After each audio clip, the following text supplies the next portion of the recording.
saiu, né, a notícia de que o Toffoli, né, está sendo acusado pelos seus colegas, ministro do Supremo, de ter gravado uma conversa, a conversa que tomou a decisão de afastá-lo da relatoria. E por que essas suspeitas recaem sobre ele? Saiu uma matéria no Poder 360 em que falas exatas, precisas, com as próprias palavras que eles utilizaram na reunião, vazaram, falas completas. Ninguém tem memória para se lembrar exatamente o que cada pessoa falou com cada palavra que aquela pessoa falou numa reunião. Óbvio que alguém gravou a reunião.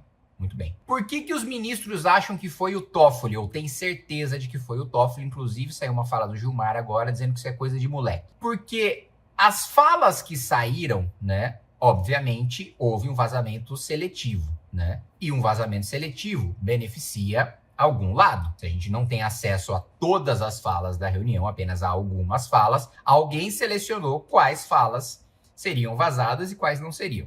O fato de as falas vazadas só beneficiarem a imagem do Toffoli faz com que os ministros falem, olha, ninguém teria interesse de vazar isso se não fosse você, Toffoli. Então, o primeiro ponto, antes da gente falar das mensagens que se conectam com a informação que eu tive, o Toffoli está isolado agora na corte. Pode ser que ele ainda tenha algum grupo, que ele ainda tenha algum apoio, que ele ainda tenha a confiança de alguém, mas a corte necessariamente está rachada e está desconfiada numa quebra de confiança que os próprios ministros dizem, e já vazam isso para a imprensa, e consideram uma quebra de confiança que não tem precedentes no Supremo. Ou seja, o Supremo nunca ficou tão em alerta, tão desconfiado agora que sabe que uma conversa pode vazar a qualquer momento. E pode ser gravada, né? Pior. Porque uma coisa é que vazaram, né, texto da reunião, texto que foi escrito com base em alguém que gravou, ouviu, depois escreveu e mandou o que quis para a imprensa. Agora imagina alguma fala comprometedora de um ministro supremo sair em áudio, que aí ele não pode negar, porque com a voz dele aí fica muito complicado de se negar. Então tem uma crise de confiança grande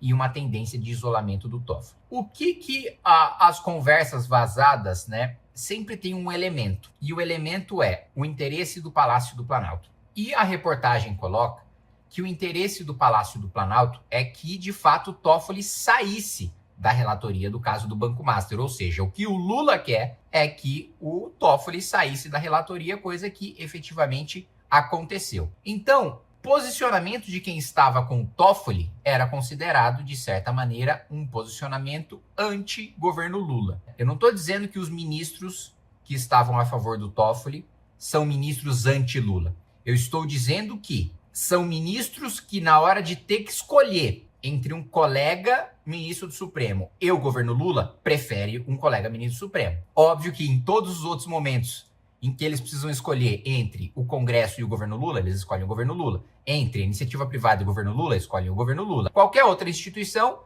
esses ministros escolhem o governo Lula. Agora, quando é um colega, o corporativismo e o medo daquilo um dia se voltar contra eles faz com que eles apoiem o Toffoli. E por que existe o interesse do Palácio de tirar a relatoria do Toffoli? Porque o que eu soube é que o governo Lula estaria usando a Polícia Federal para vazar coisas contra o Toffoli, e de fato são coisas verdadeiras, para tirar o foco do governo Lula, né? Então, de fato, o Toffoli tem todo o envolvimento que até ele mesmo admitiu do resort e por aí vai. Mas o governo Lula tá vazando essas coisas para tirar completamente o foco da participação do Lula e de duas figuras especiais ali. Um do líder do governo, o senador Jacques Wagner, e dois do principal ministro do Lula, que é a Casa Civil, o ministro Rui Costa. Então, para tirar o foco do Lula, o governo estaria vazando coisas para queimar o Toffoli.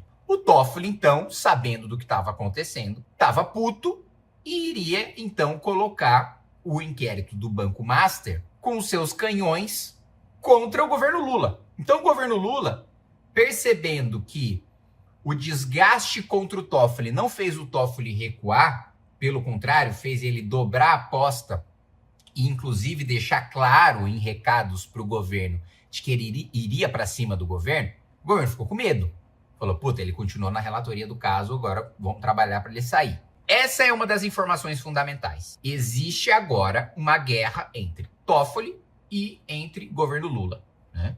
Algum dos lados vai ter a cabeça cortada. E aí entra a segunda informação. Por quê? Que ou o núcleo do Lula ou o núcleo do Toffoli vão terminar ou na cadeia ou perdendo seus cargos, vão ter as suas cabeças entregues de bandeja de alguma maneira. Porque existe uma pressão, e não é pressão popular, como vocês sabem, que é a pressão que deveria existir, mas existe uma pressão para que alguma cabeça de gente muito poderosa seja entregue no caso do Banco Master. De onde vem essa pressão? Dos grandes bancos. Porque os grandes bancos, eles nos roubam com juros extorsivos, mas nos roubam dentro da lei. Eles fazem lobby no Banco Central, no Palácio do Planalto e no Congresso Nacional para terem leis que protegem o seu oligopólio. E aí eles têm os seus lucros, né, com base no roubo bilionário de juros extorsivos que são cobrados de nós, meros mortais. Aí entra o Vorcaro. O Vorcaro, ele tira dinheiro que iria para esses grandes bancos com o esquema do CDB, né? Então ele promete um retorno exorbitante que os outros bancos não teriam condição de conceder, porque esse retorno é fruto de fraude. E aí, portanto, tira dinheiro tira bilhões de reais que iriam para os bancos tradicionais. Os bancos tradicionais, então, ficam furiosos com o fato do Vorcaro, né, quebrar, né, o esquema dos bancos institucionais e cometendo crimes de maneira descarada, né? Então, os bancos, eles roubam dentro das regras do jogo, não cometem nenhuma ilegalidade, é um roubo institucionalizado. Vem o Vorcaro e rouba mesmo, né? Rouba segundo tipificação penal. Rouba na bandidagem mesmo. Na bandidagem não sofisticada, na bandidagem de pistoleira a nível de banco.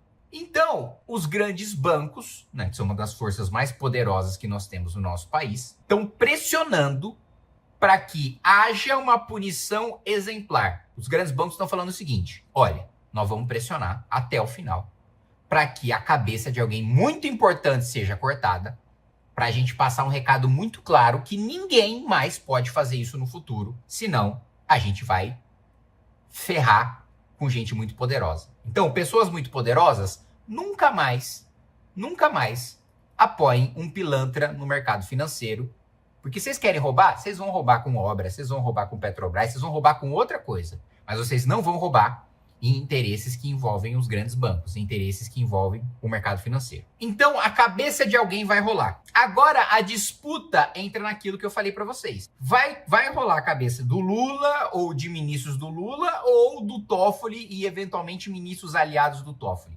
A cabeça de alguém vai rolar. Daí vem a minha certeza. Por quê? A força dos grandes bancos impõe que alguém tem que ser punido. Se alguém vai ser punido, começa uma guerra entre pessoas que estão envolvidas no escândalo do Banco Master. E aí, a facção, né? Existem várias facções envolvidas no escândalo do Banco Master. E agora essas facções estão em guerra porque alguma vai ter que cair. Não vai cair todo mundo que está envolvido no escândalo do Banco Master. Vai cair a facção que perder. Seja do Lula, seja do Toffoli. Então, meus amigos, esse é o jogo que está acontecendo agora. Cabe agora a nós, parlamentares, e a população e a pressão popular. Qual que é o mundo ideal? A gente ter pressão popular o suficiente para todo mundo que está envolvido, seja Toffoli, seja Lula, seja punido, para que todo mundo seja punido. Esse é o mundo ideal. Esse mundo ideal vai acontecer? Pouco provável. Nós vamos lutar até o final para que aconteça, mas é pouco provável que aconteça. Tá? Não é impossível, já lutamos muitas lutas pouco prováveis, vencemos, porque não eram impossíveis, mas é pouco provável. A maior chance, a chance esmagadora é de que não aconteça do que aconteça. Qual que é, digamos assim, um cenário menos pior? A mobilização popular dá força para que pelo menos uma metade muito poderosa envolvida no escândalo do Banco Master seja punida. Esse é o cenário. Esse é o cenário. A partir de agora, todas as notícias que vocês lerem sobre Banco Master, entendam que existe esse contexto de grande banco garantindo que a cabeça de alguém vai rolar e de facções diferentes lutando entre si para que seja a cabeça da facção oposta que role e não a cabeça da sua facção.